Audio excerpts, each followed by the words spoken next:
In a world ravaged by Conor McGregor fanboys, and with an invisible lat syndrome pandemic sweeping the nations, an elite squad is in need now more than ever to make these jabronis humble. An elite team of fictional capsule monsters, yeah, that's sure to put a stop to them. But out of all, who was most up to the task? What would be the ultimate MMA Pokemon team? Now obviously, you talk about MMA Pokemon, you hit up the Hitmons and bring them into that discussion. Except Top.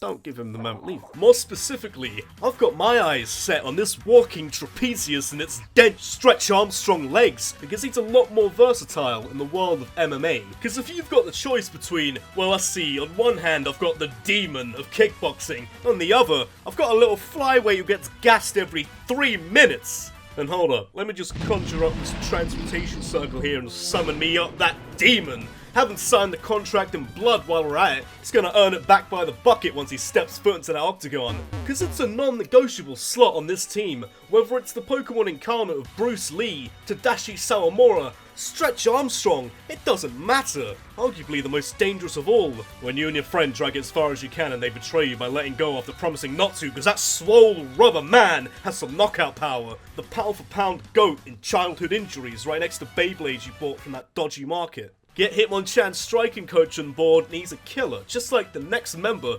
Blaziken, a true all-rounded killer, the ace of the team. Imagine legs strong enough to clear 30-story buildings, giving you that spinning heel kick or some of them Anderson Silva front kicks. No one's setting up business with that. Whoever's unlucky enough to be in a cage would be clearing countries, let alone buildings. You'd be pretty pissed to find out you're going up against one of these, but not as pissed as Primeape. Because once Primeape is pissed, you're gonna know. Your whole family is gonna know. Your sixth form history teacher is gonna know. Your unfed Nintendogs from 2007 are gonna know when you pissed off a Primeape. Because it just doesn't stop. Absolute machine. Fueled by the pure, unadulterated hate in his bloodstream. And that's just the kind of killer instinct and psychopathic attitude this MMA team needs. When it lacks in fight IQ, it more than makes up for with volume punches and some of the best cardio going. And even if you do manage to beat it, it'll just get even more pissed and come back till the job is finished. He may not be bullet train quick like Hitmonchan,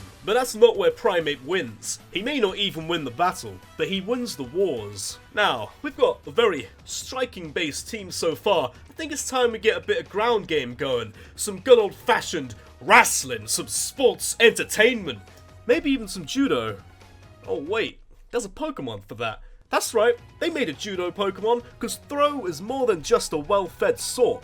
If Throw lives up to its name when up against your Pokemon, I hope you packed it a lunch, because you're not seeing it for a while. And he is a thick, dense lad.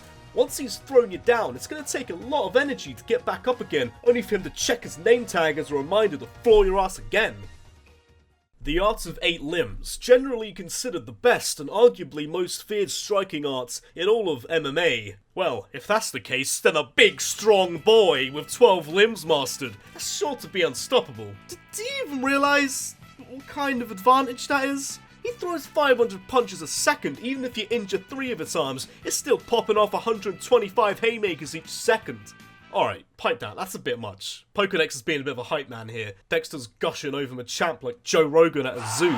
But even then, with inflated punch numbers, and even with an untrained Machamp, good luck out wrestling this slice of Cantonian beef with half the upper body limbs. Machamp could lock in like 3 submissions at once. It can completely pin down most opponents and still have enough limbs left over to make a sandwich. But now, just who could be the final slice of this meaty, terrible pulsing cake of beef? Isn't it obvious? I mean, yeah, he's not... It just hasn't got a professional record at all.